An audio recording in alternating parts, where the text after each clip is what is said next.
ক'বলৈ একো নাই একচুৱেলি কি এইটো গোটেই মানে আপোনাৰ চিটিৰ প্ৰব্লেম এইটো প্ৰত্যেকখন চিটিতে এনেকুৱা এটা চিটুৱেশ্যন হয় মই ইয়াত নাথাকোঁ মই ইয়াত মাজে মাজে আহোঁ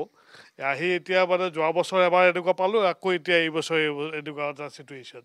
এইটো আপুনি কাক ব্লেম কৰিব গভৰ্ণমেণ্টক ব্লেম কৰিব নে নিজৰ পাব্লিকক ব্লেম কৰিব একচুৱেলি দুয়ো ইকুৱেলি ৰেছপনচিবল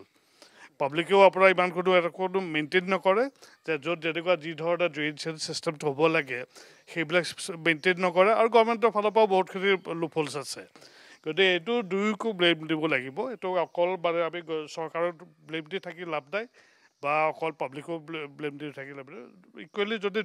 দুয়ো সমানে যদি কোঅপাৰেট কৰি কামটো নকৰে এইটো সেইটো কেতিয়া চল্ভ নহয় আৰু বছৰ বছৰ ধৰি এই সমস্যাৰ সৈতে আপোনালোক যুঁজি আহিছে কিন্তু আজিলৈকে সমস্যা কিন্তু সমাধান হোৱা নাই চৰকাৰ সলনি হৈছে জনপ্ৰতিনিধি হৈছে ইয়াৰ একচুৱেলি চলিউশ্যনো নাই আনলেছ মানে আপুনি যদি ভালকৈ ড্ৰেইনেজ চিষ্টেমটো যদি ভালকৈ কৰিব নোৱাৰে ইয়াত একো চিষ্টেম এইটো চলিউশ্যন নাই ইয়াত আৰু এতিয়া এনেকেই তিনিদিনৰ পৰা ধৰি লওক আপুনি ঘৰত পণবন্দী হৈ থাকিব লগাত পৰিছে হয় হয় ডেফিনেটলি কাৰণ কোনো মানে ওলাই যাবলৈ নোৱাৰে আপুনি ঘৰৰ ফালৰ পৰা কাৰোবাৰ যদি অফিচ চফিচ আছে বা স্কুল আছে কাৰোবাৰ এক্সাম চলি আছে কালি মোৰ ভণ্টিৰ ছোৱালীজনী এক্সাম চলি আছিল তাইৰ কটনৰ পৰা ওলাই পেলাই তাতে থাকি গৈছে ঘৰলৈ আহিব পৰা নাই একঁকাল পাতি লৈ পেলাই গতিকে এনেকুৱা যথেষ্ট এটা অসুবিধাৰ সন্মুখীন হ'বলগীয়া হৈছে তাৰ কাৰণে এতিয়া কাক ব্লেম কৰিম আমি গোটেই চিটুৱেশ্যনটো এনেকুৱা গতিকে উপায় নাইকিয়া চিটুৱেশ্যন এইটো চব